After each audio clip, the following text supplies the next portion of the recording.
So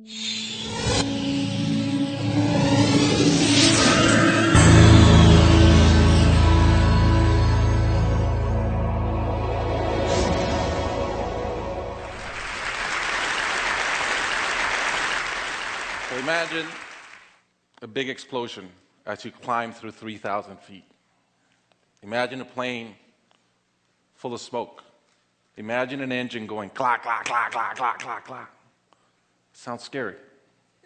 Well, I had a unique seat that day. I was sitting in 1D. I was the only one who could talk to the flight attendants. So I looked at them right away, and they said, no problem. We probably hit some birds. The pilot had already turned the plane around, and we weren't that far. You could see Manhattan. 2 minutes later, 3 things happen at the same time. The pilot lines up the plane with the Hudson River. It's usually not the route. He turns off the engines. Now imagine being on a plane with no sound.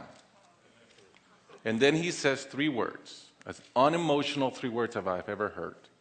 He says, brace for impact. I didn't have to talk to the flight attendant anymore. I could see in her eyes, it was terror. Life was over. And I want to share with you 3 things I learned about myself that day. I learned that it all changes in an instant.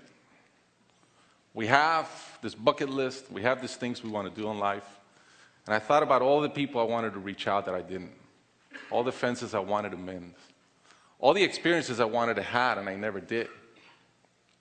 As I thought about that, later on I came up with a saying, which is, I collect bad wines. Because if the wine is ready and the person is there, I'm opening it. I no longer want to postpone anything in life. And that urgency, that purpose has really changed my life. The second thing I learned that day, and this is as we clear the George Washington Bridge, which was by not a lot, I thought about, wow, I really feel one real regret. I've lived a good life. In my own humanity and mistakes, I've tried to get better at everything I've tried. But in my humanity, I also allow my ego to get in.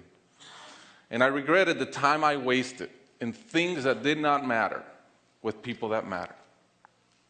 And I thought about my relationship with my wife, with my friends, with people. And after, as I reflected on that, I decided to eliminate negative energy from my life. It's not perfect. It's a lot better. I've not had a fight with my wife in 2 years. It feels great. I'm no longer trying to be right. I choose to be happy. The third thing I learned, and this is as your mental clock starts going 15, 14, 13, you can see the water coming. I'm saying, please blow up. Right? I don't want this thing to break in 20 pieces like you've seen in those documentaries.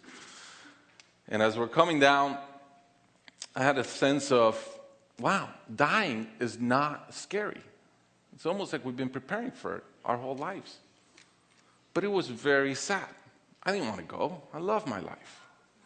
And that sadness really framed in one thought, which is, I only wish for one thing. I only wish I could see my kids grow up. About a month later, I was in a performance by my daughter, first grader, not much artistic talent, yet. And I'm bawling, I'm crying like a little kid. And it made all the sense in the world to me. I realized at that point, by connecting those 2 dots, that the only thing that matters in my life is being a great dad. Above all, the only goal I have in life is to be a good dad. I was given the gift of a miracle, of not dying that day. I was given another gift, which was to be able to see into the future and come back and live differently. I challenge you guys that are flying today. Imagine the same thing happens on your plane, and please don't. But imagine, and how would you change? What would you get done that you're waiting to get done because you think you'll be here forever? How would you change your relationships and the negative energy in them? And more than anything, are you being the best parent you can? Thank you.